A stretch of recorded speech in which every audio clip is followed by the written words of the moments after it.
पंडित प्रदीप मिश्रा जी देश के प्रसिद्ध और हाल ही में सबसे ज्यादा चर्चित कथावाचकों में से एक हैं। प्रदीप मिश्रा द्वारा राधा रानी पर की गई टिप्पणी ने उनके लिए मुश्किलों को बढ़ा दिया है, जिसके बाद ब्रज के संतों ने उनके खिलाफ मोर्चा खोल दिया है। जिस प्रकार से पंडित प्रदीप मिश्रा आजकल विवादों के घेरे में आ रहे हैं, ऐसे में हर कोई उनकी जीवनी के बारे में पढ़ने की इच्छा रखता है। उनके विचारों और कथाओं पर विभिन्न समुदायों में मतभेद हुआ है, जिससे उनकी सार्थकता और धरोहर पर सवाल उठे हैं।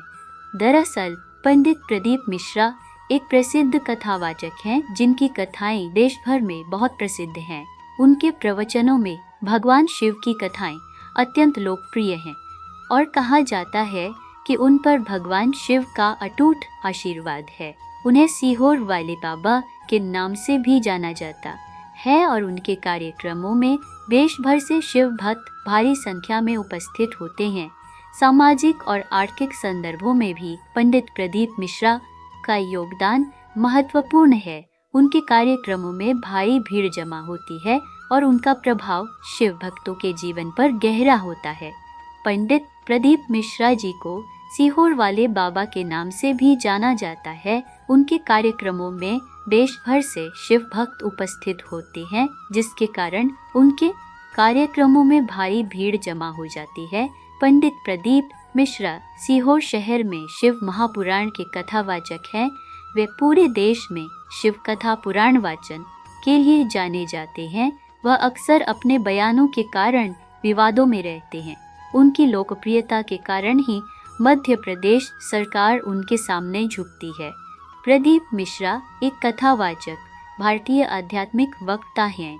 वह मध्य प्रदेश के सीहोर में कुबेरेश्वर धाम कुबेरेश्वर महादेव मंदिर के मुख्य पुजारी के रूप में कार्य करते हैं। उनके पालन पोषण के दौरान उनके परिवार को कई आर्थिक परेशानियों का सामना करना पड़ा। पंडित प्रदीप के पास अपने आध्यात्मिक कार्यक्रमों में पहनने के लिए धोती खरीदने के लिए भी पर्याप्त पैसे नहीं थे। तब किसी ने उन्हें एक धोती दी और उन्होंने उसे कई वर्षों तक पहना। वह बचपन में अपने माता पिता के साथ अपने गांव में कई आध्यात्मिक गतिविधियों में शामिल होते थे। वह धीरे धीरे आध्यात्मिकता की ओर प्रवृत्त होने लगे। बाद में उन्होंने अपने समुदाय में एक पंडित के रूप में काम करना शुरू किया और साथ ही एक स्कूल में शिक्षक के रूप में भी काम किया। लगभग 10 वर्षों की सेवा के बाद उन्होंने शिक्षक के पद से इस्तीफा दे दिया। प्रदीप ने कुबेरेश्वर धाम मंदिर का निर्माण कराया। उन्होंने लोगों को मुफ्त भोजन, गाय कल्याण सेवाएं और मुफ्त चिकित्सा देखभाल देने के लिए सीहोर मध्य प्रदेश में श्री विठलेश सेवा समिति की भी स्थापना की है। ऐसी ही और वीडियो देखने के लिए हमारे चैनल को सब्सक्राइब कीजिए और हमसे जुड़े रहें। जय श्री राम।